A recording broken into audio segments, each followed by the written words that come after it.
আপনি কি ইউএসএতে যেতে চাচ্ছেন? তাহলে এই ভিডিওটি আপনার জন্য, যেখানে আমি আপনাদের জানাবো আপনি কেন ইউএসএতে পড়তে যাবেন। ইউএসএ এমন একটি দেশ যেখানে সবচেয়ে বেশি হাই স্যালারি এবং জব অপরচুনিটিস। যারা স্টুডেন্ট আছেন তাদের জন্য ইউএসএতে রয়েছে সবথেকে বেশি স্কলারশিপ এবং সুযোগ, কারণ ইউএসএর স্কুলগুলো ইন জেনারেল অনেক রিচ হয়ে থাকে, ফলে তারা স্টুডেন্টদের এই ফান্ডগুলো দিয়ে থাকে। আপনি যদি ইউএসএতে পড়তে যেতে চান তাহলে আপনার জানতে হবে যে ইউএসএ স্টিম সাবজেক্টের অনেক প্রাধান্য রয়েছে। আসুন আমরা জানি স্টিম কি। স্টিম হচ্ছে সায়েন্স, টেকনোলজি, ইঞ্জিনিয়ারিং এবং ম্যাথস। আমি আপনাদের আরও বলবো স্ট্যান্ডার্ডাইজড টেস্ট নিয়ে। আপনি যদি ব্যাচেলর ডিগ্রির জন্য যান তাহলে আপনি এসএটি অথবা এসিটি দিতে পারেন, আর যদি মাস্টার্স ডিগ্রির জন্য যান তাহলে জিআরই, জিম্যাট দিতে পারেন।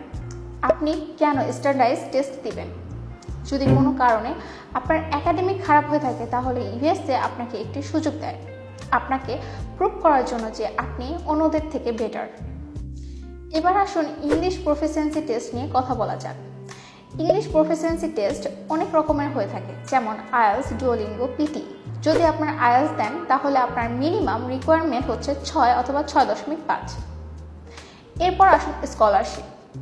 স্কলারশিপ দুই ধরনের হয়ে থাকে, একটি হচ্ছে নিড বেস স্কলারশিপ, আরেকটি হচ্ছে merit base scholarship.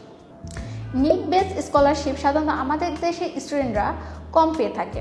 Merit base scholarship যা হচ্ছে মেধাভিত্তিতে, যেখানে ইউনিভার্সিটিগুলো মনে করে আপনি তাদের ইউনিভার্সিটিতে পড়ার যোগ্য এবং আপনার মধ্যে প্রতিভা আছে, সুতরাং আপনাকে মেরিট বেস স্কলারশিপের অফার করে। এছাড়া ইউএসএ আপনাকে আরও অনেক রকমের স্কলারশিপ অফার করে। আজ তাহলে এ পর্যন্ত, নেক্সটে দেখা হবে অন্য কোনো ভিডিও নিয়ে।